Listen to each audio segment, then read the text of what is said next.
All right, self-care. Self-care, it seems so... Yeah. And like, honestly, when I think, if someone says self-care, I think like, you're taking a bubble bath, you're going to a spa.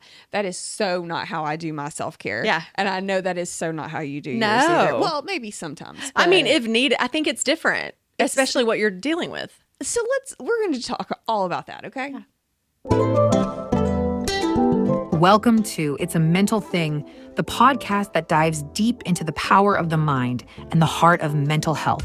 Whether you're navigating life's challenges, seeking balance, or simply curious about how to care for your mind, you're in the right place. Each week, we explore stories, strategies, and expert insights to help you build resilience, find clarity, and embrace a healthier you. So take a deep breath and let's journey together toward a brighter, more mindful tomorrow. Welcome to It's a Mental Thing, because your mental health matters. Okay, so self-care. Uh-huh. As women, as moms, Oh, yeah. it's like the buzzword or whatever, self-care. Mm-hmm. But Erica, it's like super important. Yeah. It's super important, and it doesn't have to look like what you think it has to look like. It can look like whatever makes you feel filled up, Yeah. right? Yeah. I mean, I'm going to talk a little bit about like actually what self-care is versus what people think self-care is. But the benefits of actually practicing self-care is huge. You can't replace it if you're working on it. So I want to know, then tell me, what is self-care actually Right. versus what people think? So self-care is not just about pampering yourself, going and get your nails done, shopping all the time, which part of people, that is part of their self-care, but that's not just what it is. A lot of times, though, people associate just that's That's with it. self-care. Yeah. So people think, oh, she's getting a massage. She's just getting a massage. Well, what if that's part of their self-care routine? But what self-care is, it's about actively engaging in activities that promote your overall well-being. And I'm gonna kind of go into more detail about what those benefits look like. But again, it's not just about pampering yourself, but it's about engaging and actively doing so in the activities that promote my overall well-being, your overall well-being, our audience's overall well-being. And what that self-care is, well, I'll talk about different types of it, but that's up to you, Right. not me to say, here's what your self-care routine should look like. That's not my job. No. And okay, you do want to know what my self-care is? Absolutely. Okay. First and foremost, it is the sun. Ooh. No joke. Like we're at family gatherings this weekend, Father's Day, and we're inside, we're cooped up, we're eating at restaurants, we're church thing. And when I got home, I was like, I am going to sit out on the deck in the sun. I literally lay my body flat on the deck in the sun and just feel it. lay there Yeah. because I need it. And I'll do it for like 15, 20 minutes. I just need a recharge. Yeah. That's one of my huge ones. Yeah. I do that at least once a day. Mm-hmm. But also just like my self-care, I don't really, I get my nails done, but like, I don't want to sit there. That anxiety, stress, don't like it. Yes. Right. You have no control. You're that's stuck. not self-care to Right, me, which right, is funny. right. Right. But shopping is self-care to me. Just like I'm taking care of the things that I want to do. Right. That Nicole wants to do. Right. Right. Because I'm caring for 2 drama preteens all the time, taking care of my home, my husband, working at a job. And so just doing those little things for myself, if I want to buy a sweet treat, Yes.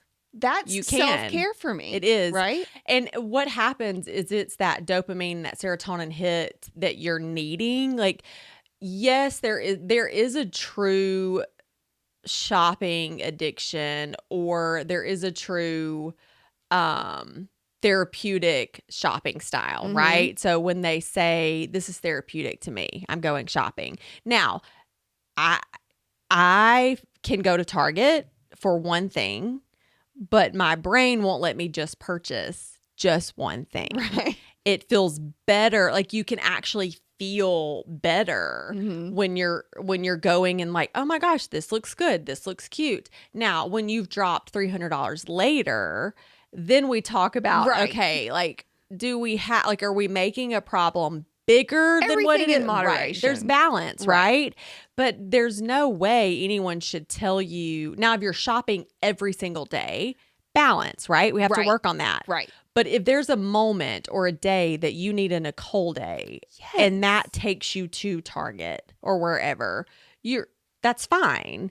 And so for someone to say that's not self-care, that's you pampering yourself, how dare they? They don't know what you've been through that week. But you know what? And maybe it is me pampering Right. myself. Like, whatever. Right. But What like, if you haven't pampered yourself in 6 months? Right. Like, why is But that see, a problem? But let me tell you something. That would never happen for me. And the older I have gotten and through this parenting journey as kids have gotten older, I have realized I'm a better person. I'm a better wife. I'm a better friend. I'm a better mom. Right. I am a better Nicole when I have those things for myself, do things Yeah. for myself, and have things for myself that are just for me. Right. And I think too, some people think self-care has to be only alone. Most of the time self-care is when you're alone. Yeah. Sometimes self-care is going out to dinner with your friends. Yeah. And so there's a difference that some people forget. Like, I think people complicate what self-care can be. And it really can be whatever, again, what you're actively engaging in that promotes your overall well-being. So let's Yeah. not forget that that's what self-care is, and whatever that may mean. Now, of course, safe, lawful, and we're doing things in moderation and balance. We're not saying, hey, actively engage in this activity that's going to cause you harm. Right. No, that's not self-care, but it's promoting your well-being. So sometimes self-care for me is I'm a massage girl once a month. And so there's a book out there, The Body Keeps the Score. I've had some trauma in my life, also anxiety, panic, what I do for a living. I need to lay still once a month. That's not even a lot, but lay still in a quiet room, and the pressure of getting rid of tension. I get these tension knots. I hold my stress here. So I'm a massage girl once a month. I never get my nails done. When I was a majorette, we just weren't allowed to have our nails done. And then I was a choreographer for majorette for 10 years. So I never get my nails done. So if I'm in a place of, I'm just going to go do that for me, that's a special treat for me. Right. Self-care too for me. I'm not a depressed person, but for therapists, I think sometimes self-care is very different because we actually have to, in my head, I'm like plugging myself into a wall and recharging my battery, just as we would for our phones or our watches. I literally can go home and get in my bed under my weighted blanket, not a depressed, pull the dark curtains, not that. Right. But recharge and take a nap. A nap is always part of my self-care. Yes. And that is, I am a napper that's horizontal under the blankets with a pillow. Yeah. Some people are like in their chair Nope, for 15 minutes. nope. That's enough to make me mad. I can't do it. I need my blankies. Yeah. The whole thing. So everybody's is different. And again, that's obviously not pampering myself. Some people could look at that as lazy, right? Right. There's so much to be done. But what I'm doing is I know that's good and engaging and actively helping me in my well-being is listening to my body. Yes. To recharge, refocus, come back. Yesterday, I was exhausted. I didn't sleep well the night before. I took my son to the park. We played outside. And then all I wanted to do when we got home was us just rest. Now, he did not nap. I rested. But when I woke up, felt just like a different person. Yeah. And that was me listening to my body, actively doing what I needed to do, recharging, refocusing. And again, was able to be a better mom after that. I think we've said it before. Self-care is not selfish. Yes. It is not selfish. Right. We need it. Right. As moms, dads, whoever you are, friends, like Everybody needs it it. does not matter. Yeah. You need to, it's just like the airplane. you put your Yes. mask on before you put your right. And so like we've got to fill ourselves up. We can't pour from an empty cup. No, and we've talked about that too before, as if I'm pouring into you and you're pouring into me, we're both equally balanced. Yeah. And then if I'm pouring all my stuff into my job, compassion fatigue, empathy fatigue, sympathy fatigue, then I get home, my cup is empty. And if the bubble bath, like the stuff we were talking about, the candles, whatever it may be, it sounds so bougie and so Sure. like pampering. But if that's what I need to just sit in silence, that's self-care too. So that's what I'm going to talk about today, is just detailing the benefits of what self-care looks like. Give them to me. So, and it's weirdly connected to what we've talked about earlier about the friendships and how their core strength of a positive friendship really benefits and boosts our mental health. Self-care does the same thing. So the number one thing is stress reduction of negative moods. So what we're looking for is stress reduction and improved moods. So that's what self-esteem is. That's where our self-esteem is building from, is this self-care routine. So self-care activities like mindfulness, meditation, or engaging in hobbies that can help reduce our stress and improve moods. So some people will say, I don't have a hobby, or I don't know how to engage in meditation. All of that takes practice and finding what your hobby is. If someone says, well, I love to read, that's a hobby. I love to read. Yeah. And so some people think that their stuff for self-care isn't enough. It's always enough. Yeah. Again, remember, if it's engaging in activities that promote your overall well-being, that's self-care. Therapy could be therapy self-care. is huge self-care. So again, we're looking for something that is stress reduction and it's going to improve our mood. Okay. That's self-care.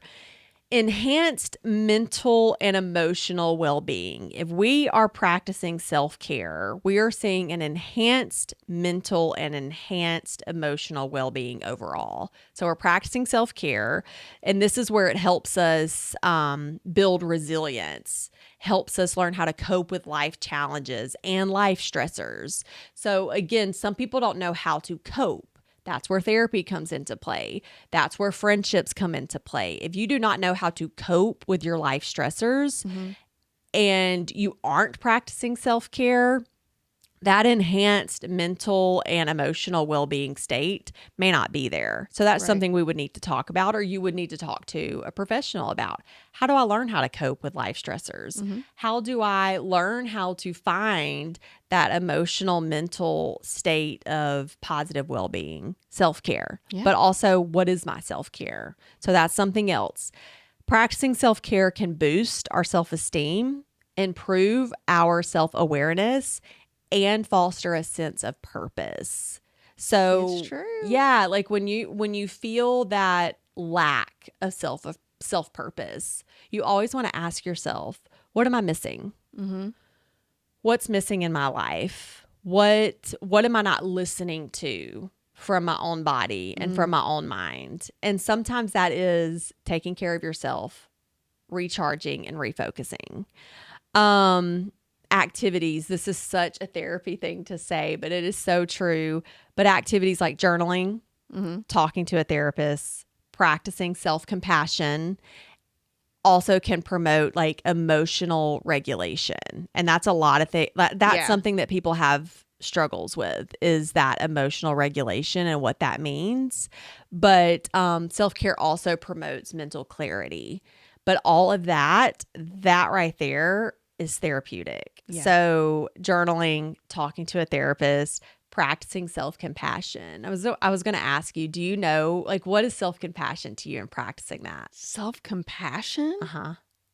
It's a big one. I'm dumb, Erica. I don't know. Just tell me. Well, it's like you're compassionate toward yourself. You're being kind to yourself. You're speaking kind things to yourself. like When I'm you're- not beating myself Yes. up about, I don't know, Not having doing- self-care. Yeah, or like whatever. not having the friends, feeling lonely, having a bad day. I didn't journal today. I'm not a journaler. Self-compassion is saying, hey, I'm not there yet. but I'm going to get there. I think I have self-compassion. I think you do too. And I think a lot of people do if they have the power and the ability and the will to sit and listen to themselves and listen to how they talk to themselves and then say, wow, I wasn't really kind to myself today. And that question right there, was I kind to myself today?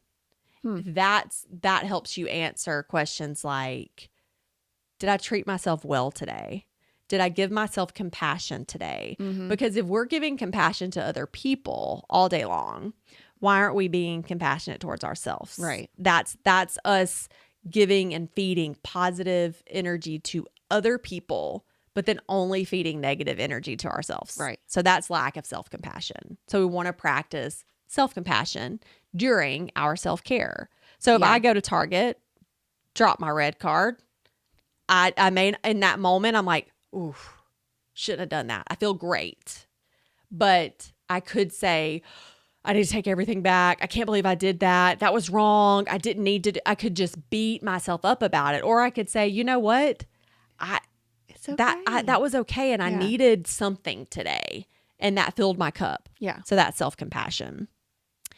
Self-care, improved physical health. So if we're practicing self-care and we're working on improving our physical health, and I want people to hear me say physical health, not what we look like, not how you feel, what you look like and what you're wearing or what you're doing at the gym, but actually practicing improving your physical health.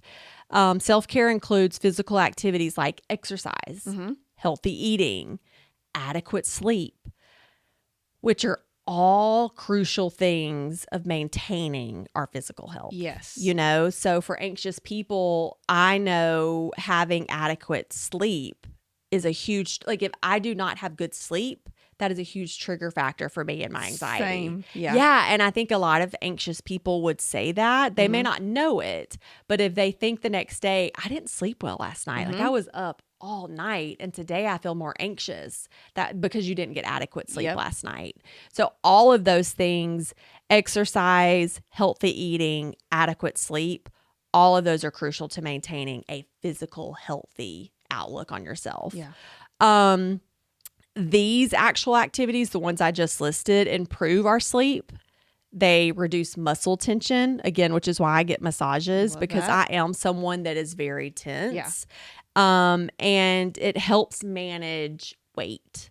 And so when I even mention that at all as far as self-care, it is because self-care and our physical health journey can go hand in hand. We hear people talk about stress eaters. We hear people talk about stressful things that like where people don't eat when they're feeling stressed. So there's the opposite. You know, we have stress eaters and then we have stress appetite losers. So, and I don't losers as far as like we've lost our appetite. Not like Loser. losers. Yeah, I'm not calling you a loser, but appetite losers where they lose their appetite. So again, if we're managing our self-care and practicing physical health, all of those things are going to align and our mental health overall is going to be better. You're right. It increases our positivity and our focus. Self-care does. It is going to enhance our relationships. So self-care can improve your ability to set healthy boundaries and manage relationships. And so people ask me, how does self-care help you set a boundary? And the reason why I think that is because we've allowed ourselves to say, here's my self-care routine, and this is what I'm going to do for me because it overall helps my well-being in a healthy way. So if we find that we are setting boundaries with other people, say that their boundaries don't connect with our boundaries, it helps us set those healthy boundaries. And people think that, again, self-care, how does all of self-care do all of this? It just helps us be a better person. It's helping us be the better Nicole, the better Erica. Yeah. And that everything flows from there. Right. And I mean, by incorporating self-care into your daily routine, you can reap like a multitude of benefits that positively impact your mental health, your emotional health, your physical health, your spiritual well-being. And spiritual well-being is we're connected to meditation, grounding, the Lord, prayer. All of those are self-care routines, and they're going to benefit us and our mental health. And if we have a positive self-care routine, remember, this isn't just pampering ourselves for the day. It's actually engaging in activities that are going to promote our well-being. Yes. That's what self-care is. And that's why it is so crucial to have some sort of self-care routine. So I do want to challenge our listeners to see what their self-care routine is. Oh, I would love to know what others' self-care is. Yeah, it's so different. Is it lounging on the deck in the sun just because you need a recharge? I call myself a lizard. Yeah. I'm a lizard. I just need the sun to recharge me. What is theirs though? Well, and do you know, lounging in the sun, people might ask, like, how is she just laying in the sun and that helps her? But vitamin D obviously comes from the sun. And if you're vitamin D deficient, there's a connection to higher anxiety. So for you, yes, I was going to tell you. So for you, your body is craving that sun. And when you're in there and you feel grounded to the sun and you feel like that moment of meditation, whether you're just laying there and being thankful and being grateful for life, for air, for sun, for the breeze, whatever it may be, vitamin D that comes from the sun, natural vitamin D, for you, when you said that, I immediately thought of, this is her body saying, we need this moment. Isn't that crazy? It's vitamin D, and lack of vitamin D has a huge impact on anxiety. And people don't know that. Those little bitty natural things that we could do for ourselves, it's huge. I love it. And self-care is not selfish. No. And we want to know what your self-care is. So 100%. thanks. Please share with us.